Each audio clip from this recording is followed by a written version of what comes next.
Selamat Yahmene, salam waras Jobo Jero. Selamat jumpa lagi dengan saya di Ngaji Urip, channel yang mengupas tentang kehidupan berbangsa, berpolitik, dan beragama. Dalam kondisi saat ini, kita patut prihatin ya, dengan maraknya pemilu di 2024 ini yang penuh dengan dugaan kecurangan, rekayasa, dan ketimpangan-ketimpangan lainnya. Karena hal ini dipicu oleh sang penguasa sendiri, yakni presiden yang bicaranya tergolong atau termasuk tidak konsisten atau bahasa Jawane mencela-mencele. Dan ini memicu protes dan juga bahkan para akademisi universitas-universitas yang terkenal ini melakukan petisi atau peringatan kepada pemerintah, khususnya kepada Presiden Jokowi. Mulai dari petisi UGM atau yang disebut petisi Bulak Sumur, kemudian disusul oleh petisi UII dan sikap UI, dan yang terakhir adalah Universitas Padjadjaran. Dan ini terus akan bergulir tentunya karena sikap dari penguasa yang kayaknya sudah melampaui batas, bahkan kecenderungan mengabaikan etika, bahkan undang-undang itu hanya diperalat sebagai alat untuk mempertahankan kekuasaan. Kita lihat dulu videonya terkait dengan petisi-petisi itu. Hampir menguasai negeri ini, di mana hampir seluruh calon presidennya dari UGM. Tetapi ada sebuah peristiwa yang kemudian membuat semuanya berbalik arah dan membuat kita hari ini harus menyampaikan petisi itu sebagai peringatan. Dengan berkat rahmat Tuhan yang Maha Kuasa, kami Sivitas Akademika Universitas Gadjah Mada setelah mencermati dinamika yang terjadi dalam perpolitikan nasional selama beberapa waktu terakhir, sekaligus mengingat dan memperhatikan nilai-nilai Pancasila serta jati diri Universitas Gadjah Mada, dengan ini menyampaikan keprihatinan yang mendalam terhadap tindakan sejumlah penyelenggara negara di berbagai lini dan tingkat yang menyimpang dari prinsip-prinsip moral demokrasi, kerakyatan, dan keadilan sosial. Kami menyesalkan tindakan-tindakan menyimpang yang justru terjadi pada masa pemerintahan Presiden Jokowi yang juga merupakan bagian dari keluarga besar Universitas Gadjah Mada atau UGM. Pelanggaran etik di Mahkamah Konstitusi, keterlibatan sejumlah aparat penegak hukum dalam berbagai demokrasi perwakilan yang sedang berjalan, dan pernyataan kontradiktif pembenaran-pembenaran Presiden tentang keterlibatan pejabat publik dalam kampanye politik serta netralitas dan keterpihakan merupakan wujud penyimpangan dan ketidakpedulian akan prinsip demokrasi. Dua universitas di Yogyakarta mengkritik pemerintahan Presiden Joko Widodo yang menilai demokrasi di era Jokowi makin menurun. Yang terbaru, puluhan guru besar pimpinan Universitas dan Sivitas Akademika Universitas Islam Indonesia UII Yogyakarta mengeluarkan petisi berjudul Indonesia Darurat Kenegarawanan.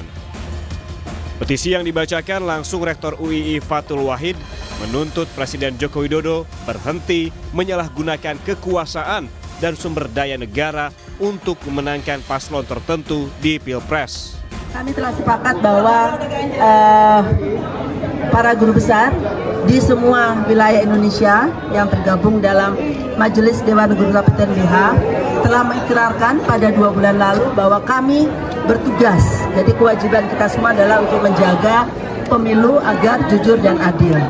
Dan kami juga sepakat bahwa setiap universitas harus melakukan langkah-langkah baik secara individual maupun secara kelompok untuk bisa menjalankan dan menjamin agar ke depan ini kita memiliki pemilu yang benar-benar diinginkan oleh rakyat Indonesia. Kita sudah lama sekali membangun demokrasi. Kita sudah menjadi satu full-fledged demokrasi dan kita juga tidak mau pada tahun 2024 ini demokrasi kita dirusak oleh perbuatan-perbuatan yang tidak sesuai dengan etika-etika bernegara. Jadi kami juga ingin menghimbau ada anak-anak kami, murid-murid kami, mahasiswa yang menjadi generasi muda, generasi Z, generasi milenial dan lainnya, yang juga saya kira memang mereka belum mengetahui sejarah masa lalu. Oleh sebab itu perlu mengetahui bahwa Indonesia sudah cukup lama bebenah diri untuk menjadi negara demokratis. Jadi ini saatnya mereka juga yang terutama yang menjadi pemilih pertama nanti juga harus berusaha untuk memastikan bahwa itulah yang akan terjadi lagi di Indonesia.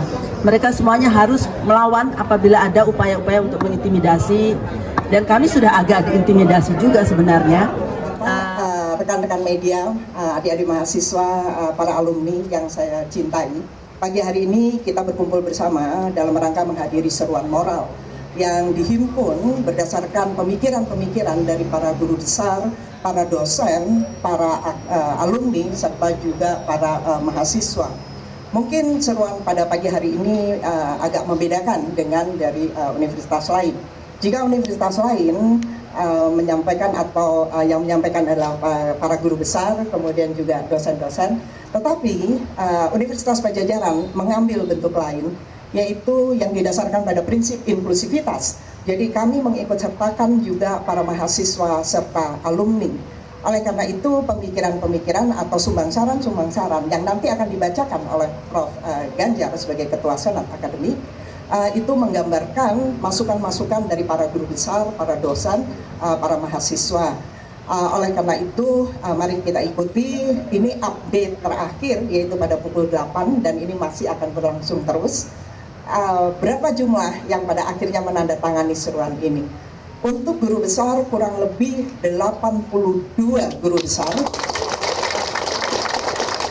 Kemudian bergabung dengan dosen, mahasiswa, dosen dan alumni mahasiswa akan tersendiri nanti sejumlah kurang lebih 1030. Sivitas Akademika adalah tembok terakhir penyelamat bangsa, maka saya ingin menjawab respon istana bahwa insan akademika, Sivitas Akademika yang bersuara di seluruh Indonesia ini bukan kepentingan elektoral siapapun, bukan kepentingan politik siapapun. Tadi sudah kita lihat videonya dari beberapa perguruan tinggi yang melakukan petisi atau sikap tentang kondisi saat ini. Hal ini tentunya tidak bisa dibiarkan karena kalau sudah akademisi, bukan hanya mahasiswanya saja yang memprotes, tapi guru besar yang selama ini berkutat masalah pengetahuan pendidikan sudah turun gunung atau tidak betah melihat kondisi carut-marut demokrasi yang ada di Indonesia ini. Saya bahkan prihatin kalau ternyata Jokowi dengan segala hal protes dari rakyat, akademisi, itu tidak dihiraukan, apa yang akan timbul tentunya adalah penggulingan. Bahasa saya penggulingan, entah itu pemakzulan atau apa sebutannya. Menurut saya pelengseran atau penggulingan Jokowi ini tidak akan terlalu lama. Karena rakyat sudah jenuh, rakyat sudah bosan mendapat suguhan-suguhan yang hanya menontonkan kepentingan kekuasaan, mempertahankan kekuasaan, bahkan dinasti politik, dinasti keluarga ini yang sangat menonjol. Di tengah-tengah terpuruknya ekonomi, kita tahu bahwa masyarakat saat ini sedang mengalami keterpurukan ekonomi. Diakui atau tidak, pemerintah mungkin tidak mengakui, tetapi kenyataan di lapangan bahwa ekonomi masyarakat saat ini sangat-sangat terpuruk. Ada yang namanya bansos, itu pun hanya orang-orang tertentu dan tidak bisa menjangkau seluruh masyarakat Indonesia. Jadi kalau hal ini diterus-teruskan, tapi kayaknya Jokowi ibaratnya sudah kepalang tanggung, kadung jegur, cincing-cincing ya dijeguri. Ini yang saya tahu sifat Jokowi yang keras kepala. Jadi kalau hal ini terus-menerus dilakukan, bahkan sampai pemilu 2024 jatuh pada tanggal 14 Februari 2024 ini, itu ternyata penuh dengan kecurangan, pasca itu tentunya Jokowi tidak akan tampil lagi atau tidak akan menyelesaikan periodenya, tentu sudah dilengserkan. Itu yang bisa saya sampaikan, dan kita tidak cengengesan kali ini karena hal ini merupakan hal yang sangat serius dan perlu untuk tindakan yang sejelas-jelasnya secara konkret. Baik, kita jumpa lagi pada kesempatan yang akan datang. Salam waras, Jobonjro.